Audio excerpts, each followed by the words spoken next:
إن الحمد لله نحمده ونستعينه ونستغفره ونعوذ بالله من شرور أنفسنا ومن سيئات أعمالنا من يهده الله فلا مضل له ومن يضلله فلا هادي له وأشهد أن لا إله إلا الله وحده لا شريك له وأشهد أن محمدا عبده ورسوله يا أيها الذين آمنوا اتقوا الله حق تقاته ولا تموتن إلا وأنتم مسلمون يا أيها الناس اتقوا ربكم الذي خلقكم من نفس واحدة وخلق منها زوجها وبث منهما رجالا كثيرا ونساء واتقوا الله الذي تساءلون به والأرحام إن الله كان عليكم رقيبا يا أيها الذين آمنوا اتقوا الله وقولوا قولا سديدا يصلح لكم أعمالكم ويغفر لكم ذنوبكم ومن يطع الله ورسوله فقد فاز فوزا عظيما أما بعد فإن خير الحديث كتاب الله وخير الهدي هدي محمد صلى الله عليه وسلم وشر الأمور محدثاتها وكل محدثة بدعة وكل بدعة ضلالة وكل ضلالة في النار قال النبي الكريم صلى الله عليه وسلم لا يبولن أحدكم في الماء الراكد প্রশংসা মাত্রই আল্লাহ সুবহানাহু ওয়া তাআলার জন্য। দরুদ ও সালাম অবতীর্ণ হোক সকল আম্বিয়া রাসূল আলাইহিস সালাতু ওয়াস সালামের উপর, বিশেষভাবে আমাদের আখরি নবী মুহাম্মদে মুস্তাফা সাল্লাল্লাহু আলাইহি সাল্লামের উপর। আল্লাহুম্মা সাল্লি আলাইহি আল্লাহুম্মা বারিক আলাইহি। সম্মানিত উপস্থিতি, হাজিরিনে জুমআ, আদব কায়দা, শিষ্টাচার, ভদ্রতা, মানবতা নিয়ে আমাদের দীর্ঘ আলোচনা চলছে। তারই মধ্যে একটি অত্যন্ত গুরুত্বপূর্ণ বিষয় পেশাব পায়খানার আদব, এই নিয়ে আজকে আমরা আলোচনা করব। সেই হাদিসটি আমরা এর পূর্বে শুনেছি। সালমান আল ফারিসি রাদিয়াল্লাহু তাআলা আনহুকে ব্যঙ্গ করে ইহুদিরা বলেছিল, আল্লামাকুম নবিয়্যুকুম কুল্লা শাইইন হাত্তাল খিরাআহ, যে তোমাদের নবী তোমাদের প্রত্যেকটি জিনিসের শিক্ষা দেয়, এমন কি পাখানা এবং প্রস্রাব করার পদ্ধতিও তোমাদের শিখিয়ে দেয়। ওরা আসলে এর মাধ্যমে ঠাট্টা উড়াতে চেয়েছিল, ব্যঙ্গ করতে চেয়েছিল, সালমান আল ফারিসিকে ছোট করে দেখাতে চেয়েছিল। কিন্তু সালমান আল ফারিসি রাদিয়াল্লাহু তাআলা আনহু ব্যাপারটিকে কেমন করে পরিবর্তন করে বললেন, নাম আজাল, হ্যাঁ, অর্থাৎ তারা চেয়েছিল যে সে লজ্জার মধ্যে পড়ে যাক, কিন্তু সেটাকে সে গর্বের কারণ হিসাবে গর্বিত হয়ে গর্জে গিয়ে বলেছিলেন যে হ্যাঁ, আসলে আল্লাহ তাআলা এমন এক নবীর মাধ্যমে আমাদের উপরে অনুগ্রহ করেছেন, যিনি আমাদের জীবনের খুঁটিনাটি প্রত্যেকটি বিষয়ের শিক্ষা দেয়, এমনকি আমাদের পেশাব পায়খানার আদব কায়দা সম্পর্কেও আমাদেরকে তিনি জ্ঞান দিয়েছেন, শিক্ষা দিয়েছেন। তারপরে তিনি কয়েকটি আদবের কথা সেখানে উল্লেখ করেছেন। এখান থেকে বোঝা যায় যে ইসলাম আমাদের খুঁটিনাটি প্রত্যেকটি ছোট থেকে ছোট, বড় থেকে বড় ব্যাপারের শিক্ষা আমাদের দিয়েছে। তার মানে যে ইসলাম এই ছোট ছোট বিষয়গুলো আমাদের শিক্ষা দিয়েছে, আমাদের ভদ্রতার শিক্ষা দিয়েছে, আদব রক্ষা করার শিক্ষা দিয়েছে, যদি আমরা ইসলামকে পুঙ্খানুপুঙ্খভাবে মানতে পারি, তাহলে জীবনে যে বড় বড় সমস্যাগুলো রয়েছে সেগুলোর সমাধান আমরা নিশ্চয়ই খুঁজে পাবো। মানুষের জীবনে অনেক বড় সমস্যা, বলে যে আমি সমাধান খুঁজে পাচ্ছি না। যেই ইসলাম আপনাকে প্রস্রাব পায়খানার আদব কায়দা পর্যন্ত শিক্ষা দিয়েছে, সেই ইসলাম আপনার জীবনের প্রত্যেকটি ক্ষেত্রের সমস্যার সমাধান আপনাকে শিখিয়ে দেবে, তার সমাধান আপনাকে বাতলে দিবে। প্রয়োজন হচ্ছে ইসলামকে আমরা আগে পুরোপুরিভাবে পুঙ্খানুপুঙ্খভাবে আমরা মেনে চলি, তার অনুসরণ করি, তারপরে দেখুন আপনার জীবন কেমন সুন্দর হয়, সুষ্ঠু হয়, সুশীল হয়, জীবনের মধ্যে কেমন পরিবর্তন আসে, স্বাচ্ছন্দ্য আসে, আল্লাহ সুবহানাহু ওয়া তাআলার পক্ষ থেকে সমৃদ্ধি আসে। তো এই ইসলাম আমাদের প্রত্যেকটি বিষয়ের সুন্দর শিক্ষা দিয়েছে, আমাদের ভদ্রতা শিখিয়েছে, যাতে আমরা সভ্য, যাতে আমরা মানুষের মতো মানুষের জীবন আমরা গড়তে পারি। তো এই প্রস্রাব পায়খানার আদব সম্পর্কে আলোচনা করতে গেলে কিছু বিষয় আমাদের সর্বদাই মনে রাখতে হবে। তার মধ্যে একটি অন্যতম আদব হচ্ছে যে প্রস্রাব এবং পায়খানার বেগকে আপনি কখনো থামার চেষ্টা করবেন না। আমাদের মধ্যে অনেকের অভ্যাস আছে যে রাত্রে, ঠান্ডার রাত, প্রস্রাবের চাপ পেয়েছে, তখন আমরা কি করলাম, ওটাকে স্কিপ করে দিলাম সকালের জন্য, যে সকালে একবারেই সবকিছু সেরে নেব, ঘুমিয়ে যাই। ঠিক নয়।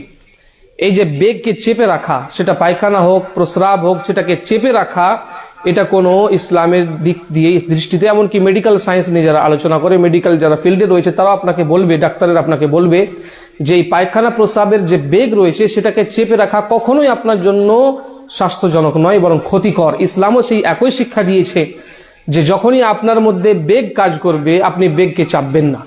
অনেক মানুষ কোনো কাজের মধ্যে রয়েছে, গুরুত্বপূর্ণ কাজ, মনে করে যে কাজটা সম্পূর্ণ করে নিই তখনই যাব।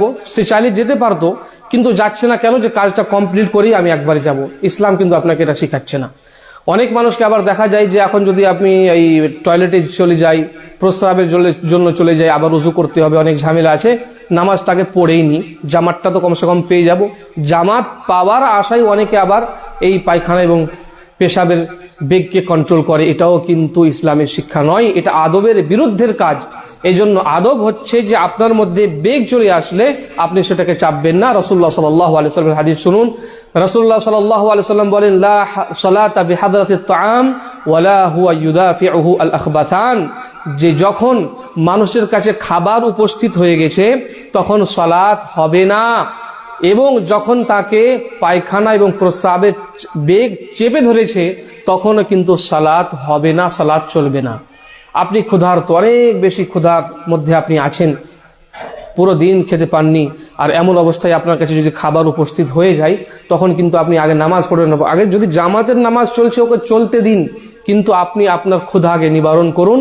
নচেত যখন আপনি নামাজের মধ্যে আসবেন সেই খুশু ও খুজু যিনি আমরা এর আগেও আলোচনা করেছিলাম, যেটা প্রকৃতপক্ষে আমাদের নামাজের রূহ এবং আত্মা, সেই আত্মা কিন্তু শেষ হয়ে যাবে। আত্মাবিহীন নামাজ পড়ে আপনি কি করবেন? ইসলামের শিক্ষা হচ্ছে আপনি আগে খেয়ে নিন, আপনার ক্ষুধা নিবৃত করুন, তারপরে সুস্থ হয়ে আপনি একাকী নামাজ পড়ুন, কিন্তু তারপরেই আপনি নামাজ পড়বেন, তার পূর্বে নয়। অনুরূপ পাখানা এবং প্রস্রাবের চাপ আপনাকে লেগেছে, বেগের চাপের মধ্যে আপনি আছেন, তাকে কন্ট্রোল করে নিয়ন্ত্রণ করে আপনি নামাজে উপস্থিত হবেন, এটাও কিন্তু ইসলাম এর অনুমোদন দেয়নি। ইসলাম আপনাকে আদব শিখিয়েছে, আপনাকে আদর্শ শিক্ষা দিয়েছে যে আগে আপনি ওদিক থেকে পরিষ্কার পরিচ্ছন্ন হয়ে নামাজ মধ্যে দাঁড়ান, যদিও আপনার নামাজ ছুটে যায়। তাহলে এটি একটি গুরুত্বপূর্ণ আদব যা আমাদের রক্ষা করা দরকার। তার সাথে সাথেই একটি আদব হচ্ছে যে পায়খানা প্রস্রাবের জন্য যখন আপনি যাবেন তখন পায়খানা প্রস্রাব আপনি বসে করবেন। অনেকগুলো আদব রয়েছে, আমি অনেকটা লিখে নিয়ে এসেছি যাতে কোনোটা ছুটে না যায়। তো তার মধ্যে একটি আদব হচ্ছে যে আপনি বসে পায়খানা প্রস্রাব করবেন। তার আগে আর একটি রয়েছে যে পর্দার খেয়াল রাখবেন। অনেক ক্ষেত্রে পাবলিক প্লেসে যখন আপনি পেশাব পায়খানা করছেন, বিশেষ করে আমরা ভারতবর্ষে থাকি, পায়খানা করার জন্য দেখা গেল যে টয়লেটের ব্যবস্থা আছে, কিন্তু প্রস্রাব করার ক্ষেত্রে দেখা গেল যে দাঁড়িয়ে দাঁড়িয়ে প্রস্রাব করতে হচ্ছে আপনাকে, এবং একদম পাশাপাশি, এখানে একটা এখানে একটা এখানে একটা। যদি আপনি এদিকে দেখেন তাহলে ওর লজ্জাস্থান হতে পারে আপনার সামনে দেখা যাবে, বা ও যদি আপনার দিকে তাকায় তখন হতে পারে আপনার লজ্জাস্থান সে দেখতে পাবে। এইরকম জায়গা থেকে আপনাকে সতর্ক সাবধান হতে হবে। মুগীরা বিন শুআবা রাদিয়াল্লাহু তাআলা আনহু বলেন, রাসূলুল্লাহ সাল্লাল্লাহু আলাইহি ওয়াসাল্লাম যখন কাজায়ে হাজাতের জন্য, বাত কর্মের জন্য যেতেন তখন আবাদ, অনেক দূরে চলে যেতেন, মানুষের চক্ষু থেকে অনেক দূরে চলে যেতেন যাতে মানুষ দেখতে না পায়।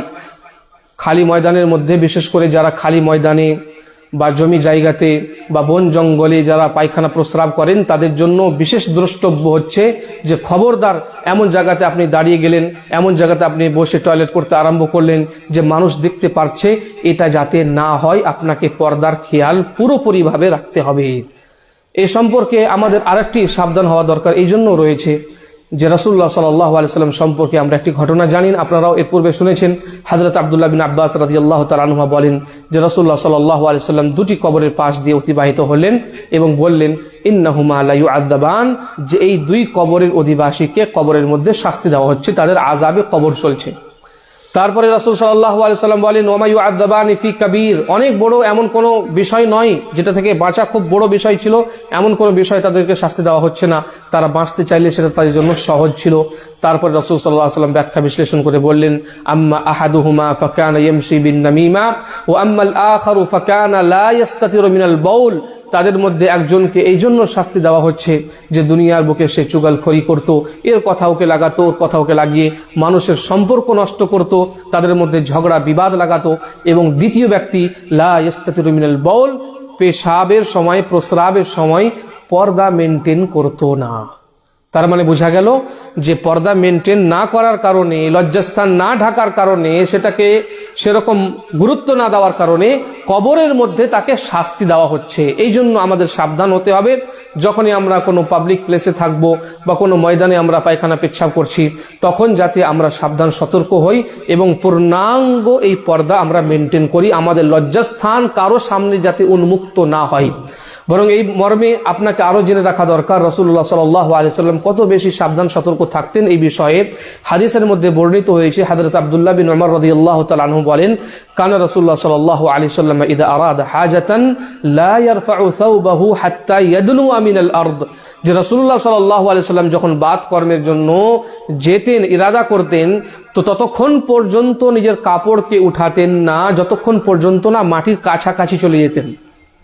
মাটির কাছাকাছি যেই রাসূলুল্লাহ সাল্লাল্লাহু আলাইহি ওয়াসাল্লাম কাপড়কে উঠাতেন, যাতে পর্দার মধ্যে ব্যাঘাত না ঘটে। তো এখান থেকে আরেকটা আমরা কি বুঝতে পারলাম, বিশেষ করে বন্ধুদের ক্ষেত্রে যেটা হয়ে থাকে, পাশে পাশে বন্ধুগুলো দাঁড়িয়ে গেছে, পেচ্ছাপ করছে, এক অপরের দিকে তাকাচ্ছে, হাসাহাসি করছে, খিল্লি করছে, আর এটাকে একটি হাসার বিষয় মনে করে নিয়েছে। জি না, হতে পারে ও আপনার বন্ধু, আপনারা একসাথে ছোট থেকেই এক অপরের সাথে আপনারা মানুষ হয়েছেন, লালিত পালিত হয়েছেন, বড় হয়েছেন, অনেক কিছুতে আপনাদের মধ্যে মিল রয়েছে, অনেক কিছু আপনারা এক অপরের জানেন। এই বলে পেশাব করার সময় বা পায়খানা করার সময় আপনারা এক অপরের লজ্জাস্থানকে দেখতে পাবেন বা এই দেখাটাকে বড় কিছু মনে করবেন না, এমন ব্যাপার নয়। আমাদের সাবধান সতর্ক হতে হবে। আর একটি পর্দার আদবের কথা আমি বলছিলাম, যে বসে পায়খানা প্রস্রাব করতে হবে। আপনি বসে, বিশেষ করে পায়খানা তো সবাই বসেই করে, কিন্তু প্রস্রাবের ক্ষেত্রে আপনাকে বসে প্রস্রাব করতে হবে এবং এমন স্থানে করতে হবে যেখান থেকে প্রস্রাবের ছিটা আপনার গায়ে না পড়ে। হাদিসের মধ্যে বর্ণিত হয়েছে, রাসূলুল্লাহ সাল্লাল্লাহু আলাইহি ওয়াসাল্লাম যখন প্রস্রাবের জন্য বসতেন, যদি জমিন এমন হতো যে খুবই শক্ত ঠনঠনে এবং ওখানে প্রস্রাব করার কারণে হতে পারে ছিটাগুলো আপনারই গায়ে পড়বে, তো রাসূলুল্লাহ সাল্লাল্লাহু আলাইহি ওয়াসাল্লাম তখন সেই জায়গাটাকে কোনো অস্ত্র দিয়ে খুঁড়ে দিতেন, যাতে সেই জায়গাটা একটু নরম হয়ে যাক এবং ছিটা আবার ফেরত এসে গায়ে পড়বে, এই আশঙ্কাটা শেষ হয়ে যায়।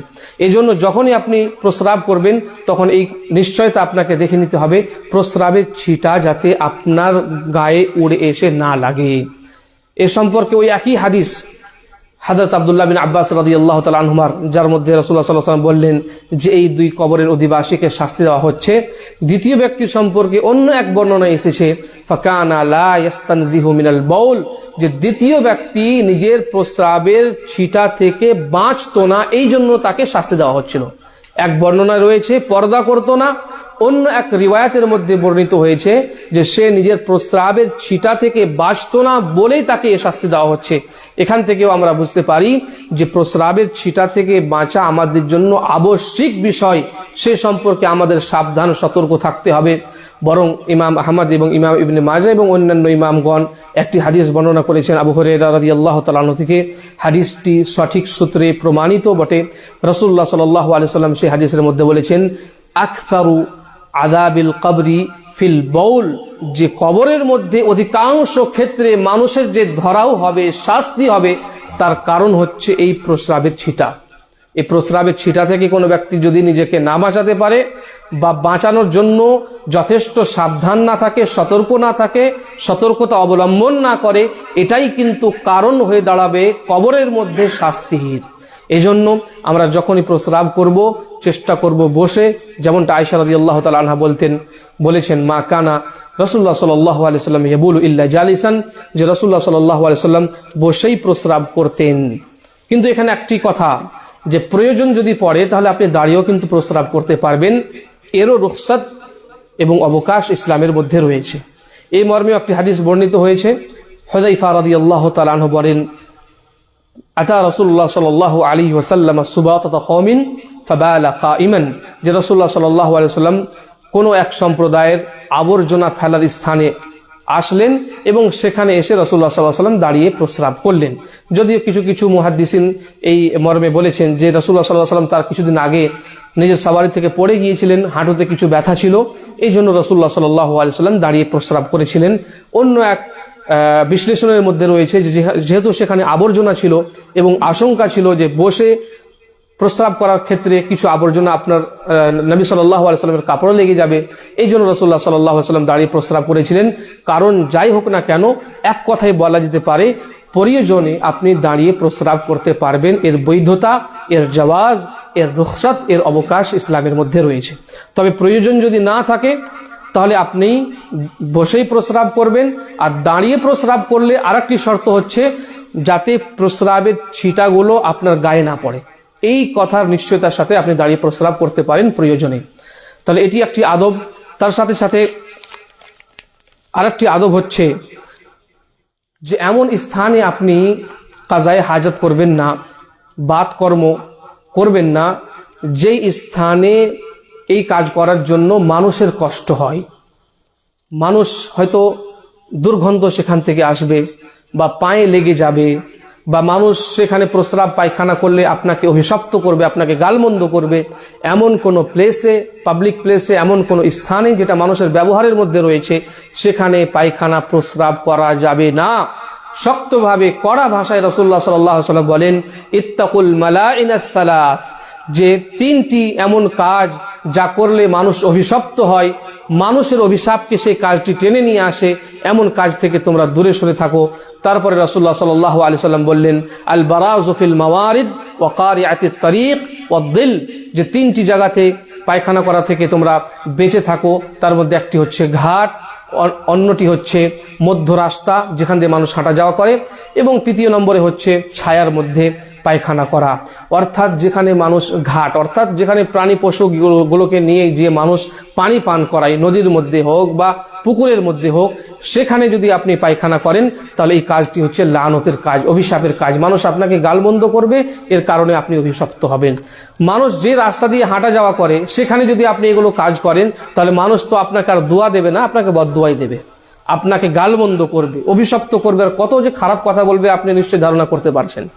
এরকম ভাবে ছায়া জাতীয় কোনো জায়গা যেখানে মানুষ বিশ্রাম করে, ছায়াদার কোনো গাছ যেখানে মানুষ বসে দুটো কথা বলে, একটু গরমের দিনে আরাম করে, সেখানে গিয়ে আপনি যদি এই কর্মকাণ্ডগুলো করেন তো সেখানে যারাই যাবে দুর্গন্ধ পাওয়ার কারণে, সে সমস্ত আবর্জনার কারণে আপনার জন্য দু তিনটি কথা বলে দিবে, কে এরকম করেছে রে, এরকম এরকম দু একটা কথা বলে দিল। তো এইটা আপনার জন্য অভিশাপের কারণ, গালমন্দের কারণ হবে। এই জন্য রাসূলুল্লাহ সাল্লাল্লাহু আলাইহি ওয়াসাল্লাম বিশেষভাবে সেই সমস্ত জায়গাতে, পাবলিক প্লেসে এই সমস্ত কাজ করা থেকে আমাদের মানা করেছেন, বারণ করেছেন। এবং এই হাদিস থেকে ওলামা রাহিমাহুমুল্লাহ এই কথা আরো ইসলাল করে বলেছেন যে এমন প্রত্যেকটি স্থান, প্রত্যেকটি জায়গা যেখানে মানুষের আনাগোনা লেগে থাকে, বা যেখানে পায়খানা প্রস্রাব করার কারণে মানুষের অসুবিধা হতে পারে, দুর্গন্ধ তাদের নাকে যেতে পারে, সেই সমস্ত স্থানে আপনি পায়খানা প্রস্রাব করতে পারবেন না। এটা হচ্ছে একটি আদব। তার সাথে সাথে আরেকটি আদব হচ্ছে যে যখন আপনি টয়লেটে যাবেন প্রস্রাব এবং পায়খানা করার জন্য, তখন এমন কিছু নিজের সাথে নিয়ে যাবেন না যার মধ্যে আল্লাহর নাম আছে। আল্লাহর নাম আছে লেখা এমন কোন বিষয়কে আপনি পায়খানা প্রস্রাবের জন্য নিজের সাথে নিয়ে যাবেন না। এই মর্মে একটি হাদিস বর্ণিত হয়েছে, যদিও হাদিসটি যায়ীফ। সেটি হচ্ছে যে রাসূলুল্লাহ সাল্লাল্লাহু আলাইহি সাল্লাম যখন পায়খানায় প্রবেশ করতেন তখন নিজের আংটি খুলে রেখে দিতেন। যখন রাসূল সাল্লাল্লাহু আলাইহি সাল্লামকে জিজ্ঞাসা করা হলো, রাসূলুল্লাহ সাল্লাল্লাহু আলাইহি সাল্লাম বললেন যে এর মধ্যে মুহাম্মাদুর রাসূলুল্লাহ, রাসূলুল্লাহ আল্লাহ শব্দটি আছে, এই জন্য আমি এটাকে খুলে রাখি। তো এই হাদিসটি যদি সঠিক হতো তাহলে একেবারে কড়া ভাবে নিষিদ্ধ হতো যে কোনো এমন বিষয় যার মধ্যে আল্লাহর নাম আছে আপনি নিয়ে যেতে পারবেন না। কিন্তু হাদিসটি যেহেতু যায়ীফ, তবুও শিষ্টাচার এবং আদব হচ্ছে যে যার মধ্যে আল্লাহর নাম লেখা রয়েছে, বা আল্লাহর বাণী রয়েছে, আল্লাহর কালাম রয়েছে, এমন কোনো বিষয়কে আপনি পায়খানার মধ্যে নিয়ে যাবেন না, টয়লেটের মধ্যে নিয়ে যাবেন না। তবে যদি কোনো এমন বিষয় হয় যে যেটা নিয়ে যাওয়া আপনার জন্য আবশ্যিক হয়ে গেছে, আপনি বাইরে ছাড়তে পারবেন না, তার জন্য উলামা রাহিমাহুমুল্লাহ বৈধতার কথা বলেছেন, ছাড় দিয়েছেন। যেমন আপনার মোবাইলের মধ্যে আপনার কোরআন ডাউনলোড করা আছে, আলহামদুলিল্লাহ, অনেকে রাখতে পারেন, কোনো অসুবিধা নেই। কিন্তু মোবাইলকে আপনি পায়খানা বাথরুমের মধ্যে নিয়ে যেতে পারবেন, এই জন্য যে পায়খানার বাইরে রাখলে পায়খানা থেকে বের হয়ে তার আপনি মোবাইল খুঁজে পাবেন না, মোবাইল হয়তো কেউ নিয়ে চলে যাবে, চুরি হয়ে যাবে। এই ক্ষেত্রে উলামা রাহিমাহুমুল্লাহ অনুমতি দিয়েছেন এবং এটাকে কিয়াস করেছেন, অনুমান করেছেন অন্তরের মধ্যে কোরআন থাকার সাথে। যারা হাফিজ মানুষ, এবং আপনারা প্রত্যেকেই হাফিজ, কিছু কিছু সূরার হাফিজ, সূরা ফাতিহা, সূরা নাস, সূরা ফালাক আপনাদের অন্তরের মধ্যেও রয়েছে। তো এটাকে তো আর আপনি বাইরে রেখে টয়লেটের ভিতরে প্রবেশ করেন না, ওটাকে সাথেই নিয়ে যান। ওরকম মোবাইলের ভিতরে কোরআন আছে, সেটাকে আপনি নিয়ে যেতে পারেন, কোনো প্রকারের কোনো অসুবিধা নেই। এখানে আরেকটি কথা বলা আমি জরুরি মনে করি, সেটা হচ্ছে যে অনেক মানুষ নাদানির কারণে, না জানার কারণে এমন কিছু রিংটন সেট করে যার মধ্যে আল্লাহর নাম থাকে। রিংটনে কিছু এমন, যেমন কোরআনের আয়াতি সেট করে দিয়েছে কেউ, বা কেউ আজান শেষ করে দিয়ে আজান তার মধ্যে সেট করেছে, যখনই তাকে ফোন আসে তখন আল্লাহু আকবার বলে আওয়াজ আসে। এমন কিছু যদি থাকে, তো আপনি তাকে যদি পায়খানার মধ্যে নিয়ে যান আর কেউ ফোন করে দিয়েছে, তখন যদি এটা আল্লাহর কালাম সেখানে বেজে উঠে বা আজান শুরু হয়ে যায়, বা কোনো এমন আপনি নাত লাগিয়ে রেখেছেন যার মধ্যে আল্লাহ শব্দটি ভেসে আসছে বা রাসূলের কথা ভেসে আসছে, এটা কিন্তু বৈধ নয়। এই জন্য এরকম রিংটোন ব্যবহার করা আপনার জন্য বৈধ নয়। এগুলো রিংটোন কখনই আপনি ব্যবহার করবেন না। তার সাথে সাথে আরেকটি আদবের কথা হচ্ছে যে যখন আপনি পায়খানা প্রস্রাবের জন্য যাবেন, একটি বিশেষ সতর্ক নজর রাখবেন যাতে ইস্তেকবাল আর ইস্তিদবারে কিবলা না হয়। ইস্তেকবাল ও ইস্তিদবার কিবলা বলতে এই কথা যে কিবলা আপনার মুখামুখিও হবে না বা আপনার পিঠের দিকেও হবে না। যখন আপনি পায়খানা প্রস্রাবের জন্য বসবেন তখন কিবলামুখী হয়ে বসবেন না, এমনকি আপনার পিঠ কিবলার দিকে রয়েছে, অর্থাৎ আপনি পূর্বের দিকে মুখ করে রয়েছেন, এটাও যাতে না হয়। ইস্তেকবালে কিবলা ও ইস্তিদবারে কিবলা, এই দুটি হচ্ছে হারাম। রাসূলুল্লাহ সাল্লাল্লাহু আলাইহি ওয়াসাল্লাম বলেন, ইযা আতাইতুমুল গাইতা ফালা তাস্তাকবিলুল কিবলাতা ওয়ালা তাস্তাদবিরুহা, যে যখন তোমরা প্রস্রাব পায়খানার জন্য আসবে, কাজায়ে হাজাতের জন্য আসবে, তখন তোমরা কিবলাকে সামনেও রাখবে না, তোমরা কিবলাকে পিছনেও রাখবে না। তবে ওলামাদের মধ্যে নিয়ে মতভেদ রয়েছে যে এই হুকুম, এই আদেশ কি সর্বক্ষেত্রে প্রযোজ্য নাকি শুধুমাত্র উন্মুক্ত ময়দানে। এটা নিয়ে অনেক তর্কাতর্কি রয়েছে, অনেক দলিল এবং তার খণ্ডন অনেক কিছু রয়েছে। সেগুলোর দিকে না যেয়েই আপনাকে এই বার্তা আমি দিচ্ছি যে সেটা উন্মুক্ত ময়দান হোক বা বিল্ডিংয়ের ভিতরে, পায়খানা টয়লেটের ভিতরে হোক, যথাসাধ্য আপনি বাঁচার চেষ্টা করবেন। ময়দানে তো করবেনই না, কিন্তু টয়লেটের মধ্যেও আপনি যদি এরকম থাকে টয়লেট যে কিবলা ইস্তেকবালে কিবলা হচ্ছে বা ইস্তিদবারে কিবলা হচ্ছে, তাহলে না হলেও কমপক্ষে আপনি একটু আপনি নিজেকে সরিয়ে নেবেন যাতে ওই একেবারে সামনাসামনি না হয়। যেমনটা এই সম্পর্কে আবু আইয়ুব রাদিয়াল্লাহু তাআলা আনহু আনসারী রাদিয়াল্লাহু তাআলা আনহু তিনি বলেন যে আমরা যখন শাম সিরিয়ার দিকে ভ্রমণ করলাম, তখন আমরা যখন মারাহিজ বা পায়খানার মধ্যে প্রবেশ করলাম, তখন দেখলাম যে পায়খানাগুলোকে ইস্তেকবালে কিবলা অর্থাৎ কিবলামুখী করে বানানো হয়েছে, যেহেতু তারা কাফির। তখন ফানান হারিফু আন, আমরা একটু সরে বসলাম, একটু সামান্য অন্যদিকে মুখ করে বসার চেষ্টা করলাম, ওয়া নাস্তাগফিরুল্লাহ, এবং আমরা আল্লাহ সুবহানাহু ওয়া তাআলার কাছে ইস্তিগফার করতাম, ক্ষমা প্রার্থনা করতাম যে আল্লাহ যথাসাধ্য আমরা চেষ্টা করেছি, কিছু ভুল হয়ে গেলে তুমি মাফ করিও। এখান থেকে বোঝা যায় যে টয়লেটের ভিতরেও আমাদের চেষ্টা করতে হবে যাতে ইস্তেকবালে কিবলা এবং ইস্তিদবারে কিবলা না হয়। এটি হচ্ছে একটি আদব। আর একটি আদব হচ্ছে যে আলমাউর রাকিদ, অর্থাৎ যেই পানি প্রবাহমান নয়, থেমে থাকা পানি, সেই থেমে থাকা পানির মধ্যে আপনি প্রস্রাব করতে পারবেন না। রাসূলুল্লাহ সাল্লাল্লাহু আলাইহি ওয়াসাল্লাম বলেন, লা ইয়াবুলান্না আহাদুকুম ফিল মাইর রাকিদ, যে খবরদার তোমাদের মধ্যে কোনো ব্যক্তি যাতে থেমে থাকা পানির মধ্যে প্রস্রাব না করে। পুকুর, পানি সেখানে প্রবাহমান নয়, ইন্দিরা বা কুয়া, সেখানে পানি প্রবাহমান নয়, সেখানে গিয়ে আপনি প্রস্রাব করবেন, হাদিসের মধ্যে সেটা নিষিদ্ধ।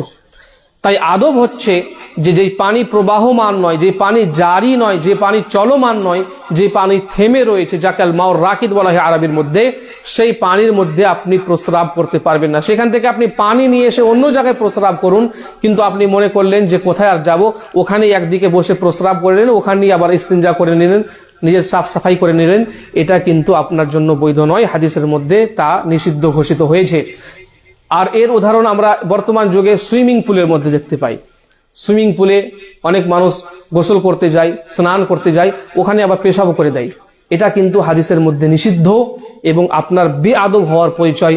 এই জন্য যদি আপনি বেআদব হন, শিষ্টাচার আপনার মধ্যে থাকে, নৈতিকতা আপনার মধ্যে থাকে, তাহলে এই বিষয়গুলো আপনার মধ্যে থাকবে না। ইসলামের এটাই আদব, ইসলামের এটাই আপনার জন্য শিক্ষা। তার সাথে সাথে আরেকটি গুরুত্বপূর্ণ আদব হচ্ছে যে পায়খানা এবং প্রস্রাবের সময় কথা বলবেন না।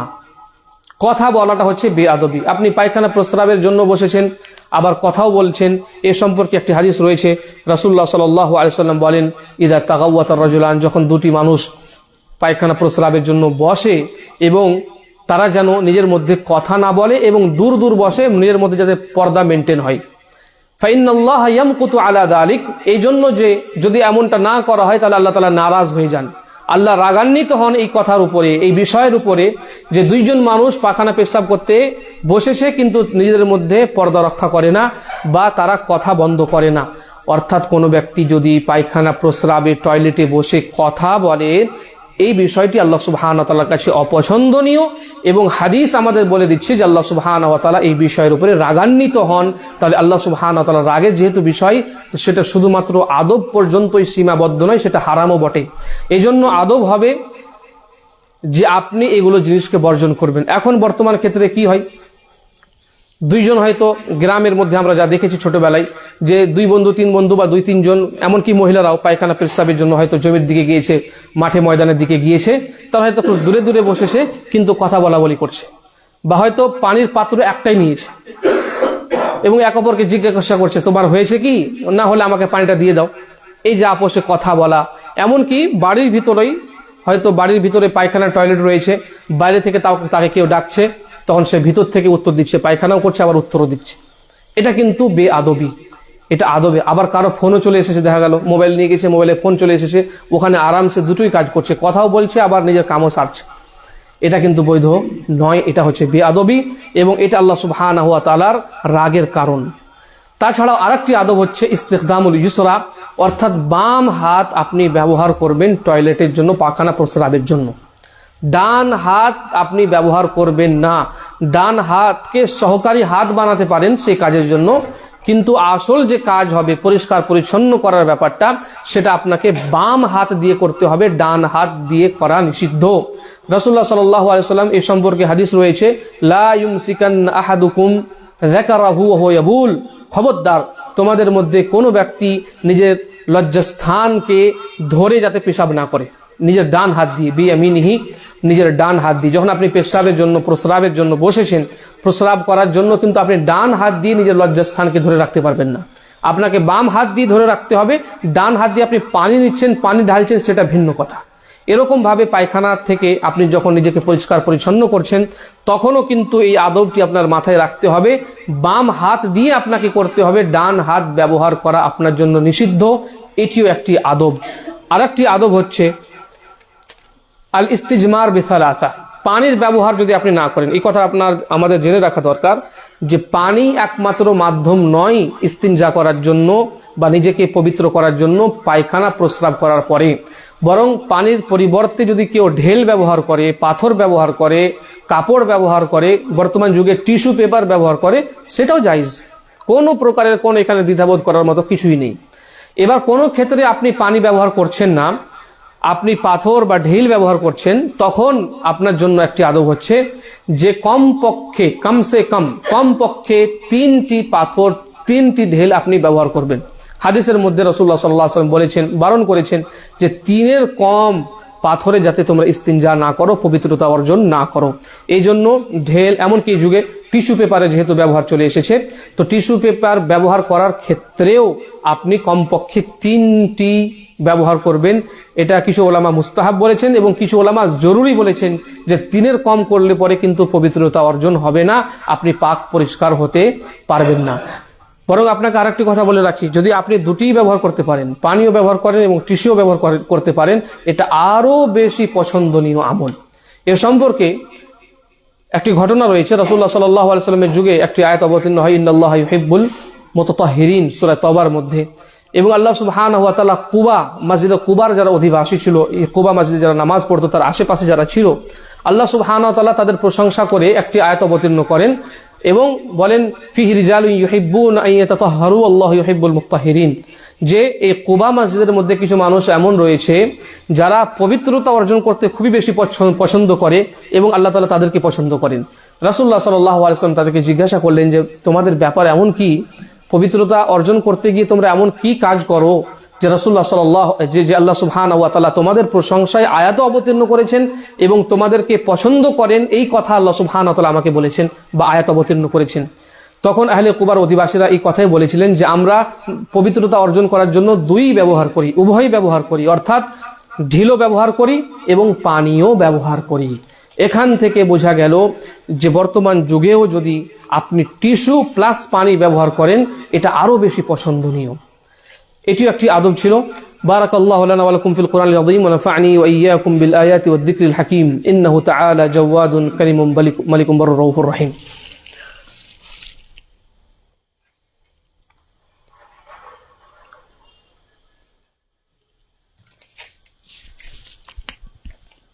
إن الحمد لله نحمده ونستعينه ونستغفره ونعوذ بالله من شرور أنفسنا ومن سيئات أعمالنا من يهده الله فلا مضل له ومن يضلله فلا هادي له وأشهد أن لا إله إلا الله وحده لا شريك له وأشهد أن محمدا عبده ورسوله। দু একটি কথা বলে আমি আমার আলোচনা শেষ করব। তার মধ্যে একটি হচ্ছে, ইতিপূর্বে আমরা আলোচনা করলাম যে প্রস্রাবের ছিটা থেকে আমাদের অত্যন্ত সতর্ক সাবধান থাকতে হবে। এখানে তারবিয়তের একটি পেহলু, শিশুদের লালন পালন করার একটি বিষয় আমাদের মাথায় রাখতে হবে। সেটা হচ্ছে এই যে আমরা বড়রা অনেক ক্ষেত্রে হয়তো এই প্রস্রাবের ছিটা থেকে নিজেকে বাঁচানোর চেষ্টা করি বা বাঁচিয়েই থাকি, কিন্তু আমাদের বাড়িতে যে সমস্ত শিশুগুলো রয়েছে তার প্রস্রাব থেকে কিন্তু যতটা সতর্ক থাকা আমাদের প্রয়োজন ততটা আমরা থাকি না। প্রস্রাব করে দিয়েছে, পড়ে আছে, সাফ সাফাই হচ্ছে না, কেউ পরিষ্কার করছে না, সেটাকে আমরা ইগনোর করছি। এই বিষয়টি যাতে না হয়। বা বাচ্চাই সে নিজের কাপড়ের মধ্যে হয়তো প্রস্রাব করে দিয়েছে, সেই কাপড়টা দেখা গেল যে মা পরিবর্তন করছে না, বা আপনি দেখলেন আপনিও পরিবর্তন করছেন না, ইগনোর করছেন, সে এখানে দৌড়াচ্ছে ওখানে দৌড়াচ্ছে। এই বিষয়টি যাতে না হয়। যেই বাচ্চার প্রস্রাব ধৌত করতে হয় অপবিত্র বলে গণ্য। আর এই সম্পর্কে মূলনীতি হচ্ছে যে যদি কন্যা সন্তান হয় প্রথম দিন থেকেই তার প্রস্রাব হচ্ছে নাপাক, ধৌত করতে হবে। ছেলে যদি হয় তাহলে সেই ছেলে যতদিন পর্যন্ত দুধ পান করছে, অতিরিক্ত কিছু খাচ্ছে না, তার নির্ভরশীলতা দুধের উপরে, ততদিন পর্যন্ত তার প্রস্রাবের উপরে পানি ছিটিয়ে দিলে সেটা পবিত্র হয়ে যায়। কিন্তু যখন খেতে আরম্ভ করে দিয়েছে, রুটিও খাচ্ছে, খেজুরও খাচ্ছে, বিস্কুটও খাচ্ছে, সবই কিছু খেতে আরম্ভ করেছে, তার নির্ভরশীলতা দুধের উপরে কমে এসেছে, তখন থেকে তার প্রস্রাব আপনাকে ধৌত করতে হবে। তো সেই দিন থেকেই আপনাকে সাবধান সতর্ক থাকতে হবে।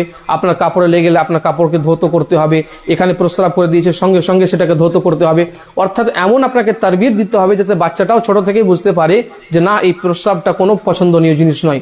কিন্তু দেখা গেল যে আপনি তার দিকে ভ্রুক্ষেপ করছেন না, সাফ তো করছেন ঠিকই, কিন্তু সঙ্গে সঙ্গে করছেন না, তাড়াহুড়ো করছেন না, সতর্ক সাবধান থাকছেন না। এই বিষয়টি কিন্তু তার তারবিয়তের মধ্যে একটি কমতি রেখে দিতে পারে। এই জন্য এই বিষয়ে আমাদের সাবধান সতর্ক থাকতে হবে। এবং সর্বশেষ আদব বলে আমি আমার বক্তব্য ইতি করব, সেটি হচ্ছে দোয়া পাঠ করা। যখন প্রস্রাব এবং পায়খানার জন্য আপনি যাবেন তখন দোয়া পড়বেন। দোয়া কি? আল্লাহুম্মা ইন্নী আউযু বিকা মিনাল খুবুথি ওয়াল খাবাইস। এই দোয়াটি পড়ে আপনি যাবেন, আর যখন বের হয়ে আসবেন তখন কি বলবেন? গুফরানাক। তখন কি বলবেন? গুফরানাক। দোয়াটি পড়বেন কখন? অনেক মানুষকে দেখা যায় দোয়া পড়ে কিন্তু পায়খানাতে প্রবেশ করার পরে, টয়লেটের মধ্যে যাওয়ার পরে দোয়াটি পড়ে। জি না, টয়লেটের মধ্যে আল্লাহ সুবহানাহু ওয়া তাআলার নাম উচ্চারণ করা জায়েজ নয়, এবং আল্লাহুম্মা বলে আপনি আল্লাহরই নাম নিচ্ছেন। তাহলে কখন দোয়াটি পড়বেন? যখনই আপনি বেরিয়ে গেছেন, যখনই আপনি ইচ্ছা পোষণ করেছেন, তখনই আপনি দোয়াটি পড়ে নেবেন। আপনি এখানে বসে আছেন, আপনাকে বেগ লেগেছে, আপনি যাচ্ছেন, এখন এই যে উঠলেন, তখনই আপনি পড়ে নিন আল্লাহুম্মা ইন্নী আউযু বিকা মিনাল খুবুথি ওয়াল খাবাইস। এই কথাটি কিন্তু আমাদের মনে রাখতে হবে।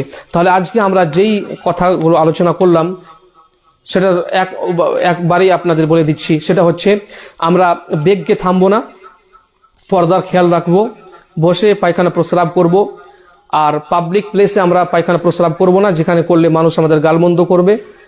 আল্লাহর নাম আছে এমন কিছু জিনিস নিয়ে যাব না, কিবলাকে সামনে বা পিছনে রাখবো না, থেমে থাকা পানির মধ্যে প্রস্রাব করব না, কথা বলবো না, বাম হাতের ব্যবহার করব, এবং যদি আমরা পানি ছাড়া অন্য কিছু ব্যবহার করি, পাথর বা ঢিল, তাহলে আমরা কমপক্ষে 3টি ব্যবহার করব, এবং দোয়ার প্রতি আমরা যত্নবান হব। অবশেষে আল্লাহ সুবহানাহু ওয়া তাআলার কাছে দোয়া করি, আল্লাহ সুবহানাহু ওয়া তাআলা আমাদের সকলকে এই আদবগুলো বোঝার এবং এই আদবগুলোর মধ্যে যাতে আমরা জীবন অতিবাহিত করতে পারি তার তুমি সুযোগ করে দাও। আমিন। ওয়া আখিরু দাওয়ানা আনিল হামদুলিল্লাহি রাব্বিল আলামিন।